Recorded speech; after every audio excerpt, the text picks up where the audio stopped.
សូមជម្រាបសួរបងប្អូនអរគ្នាបាទសូមស្វាគមន៍មកកាន់អាកាសដ្ឋានចំកាប់បាទបន្ទាយមានជ័យបាទបងប្អូនអរគ្នាបាទ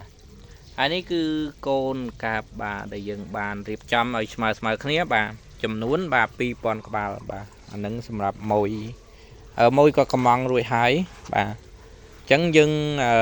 មុននឹងដាក់ឲ្យមួយគឺយើងធ្វើម៉េចឲ្យស្មើគ្នាឲ្យណាមានន័យថា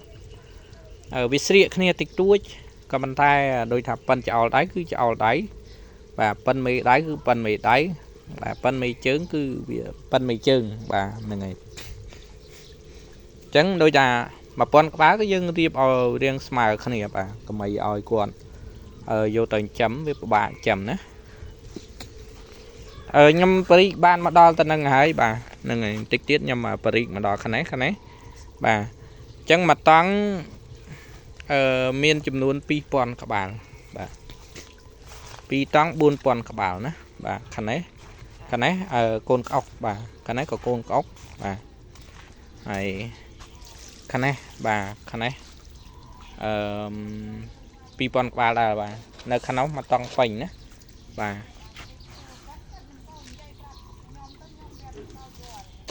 បាទ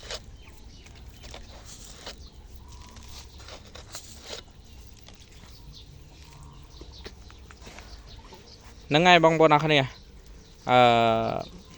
សម្រាប់ការសាច់យើងបច្ចុប្បន្ននេះរោទាំងការសាច់លក់អត់បានទេបាទហើយ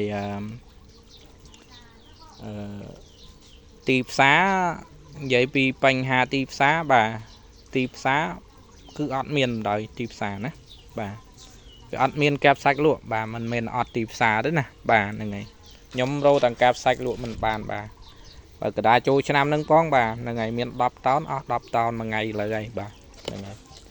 មាន20តោនអស់20តោនមួយថ្ងៃលើហើយបាទហ្នឹងហើយសារតម្រូវការនឹងវាច្រើនមែនទែនបាទហើយអ្នកលក់មួយគាត់ចង់បានកាប់បោបដើម្បីយកទៅលក់បាទជុងការមុខមហូបរបស់គាត់វាត្រូវមានឲ្យហាងខ្លះគាត់ត្រូវមានឲ្យគ្រប់មុខចឹងណាបាទមិនមែនថាមានតែមួយមុខអីដាក់ឲ្យទេបាទហ្នឹងហើយមិនមែនតែមានតាមន់ត្រីអីដាក់ឲ្យមួយទេបាទពេលខ្លះគាត់ត្រូវការ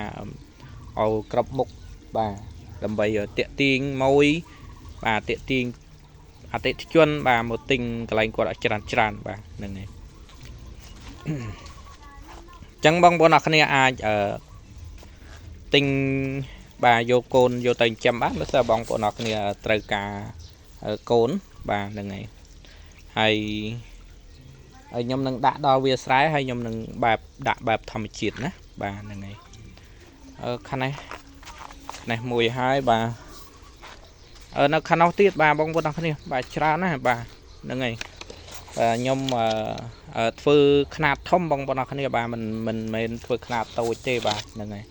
តែអានឹងយើងមកដាក់ចំណីឲ្យវាស៊ីបាទតិចតួចទៅបាទហ្នឹងហើយខ្នាតធំបងប្អូនអរគ្នាអញ្ចឹងខ្ញុំដាក់វាស្រែហ្នឹងដាក់វាស្រែខ្នាតធំបាទខ្នាតធំមានន័យដល់ម៉េចបងប្អូនអរគ្នាបាទមានន័យថាយើងដាក់ទៅដើម្បីឲ្យវាបាទឲ្យវានៅនឹងបែបធម្មជាតិបាទបែបធម្មជាតិទៅក៏ដល់ខែដល់ទៅក៏យើងចាប់វាយកទៅលក់ទៅបាទហ្នឹងហើយអាហ្នឹងពឹងទៅលើជំនាញយើងទៀតបាទហ្នឹងហើយជំនាញមិនជំនាញសំខាន់លើយើងឧស្សាហ៍ព្យាយាមបាទរិះរោមើលបាទចំការយើងដាក់វាស្រែបានតែ3តោនអីទៅបាទឃើញលុយបាត់ហើយបាទ3តោនក៏បាន6000ដែរបាទ$6000ដែរបាទបើលក់បច្ចុប្បន្ននេះ3តោនវាបាន30លានបាទ3តោនណាបាទខ្ញុំសម្រាប់ខ្ញុំលក់អត់ទាន់ទេបងប្អូនអរគ្នាអត់ទាន់នឹងដែរបាទ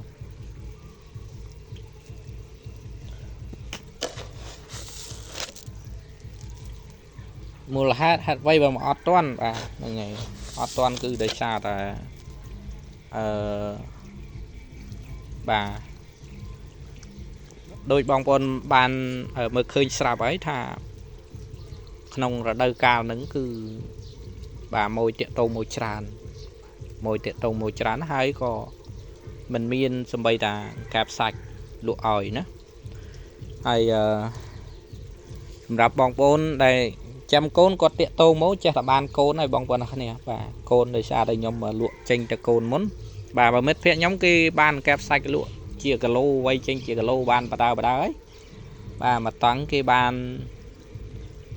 và với nơi riêng stơ đá mà toàn ban phải mà rồi cái lỗ bà cái lụa trôi cho nam nắng ban mà lô mơn mà pon bà là ngày cầm tay đăng cái lụa bà đăng ba mà man toan thế bong bóng này bà chăm mơ ở phía chết xanh bà nhầm toàn ban đặt thọt cái này của quật không bà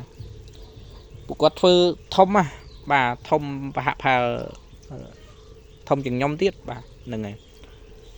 quật chạy phải chạy cái tê phì dương tới quật bà từ riêng từ Paris bà quật đăng đặt ti xá vì lọ cô xám bà là ngày hay bà sẽ quật prăng chi diêm đàn tích quật ai tàu một bàn á bà nam môn quật lụa ta buôn toán bàn bà bà nam môn kẹp bánh sạch á bong bồn này buôn toán bàn đôi chia 30 liền cho làm 30 liền đôi chia pin đập liền bà 7 tuần á bà này này chẳng bong bồn này bà video nó nhầm hiện tại phần ai bà ở con trai bà chụp riệp lia bong bồn này bà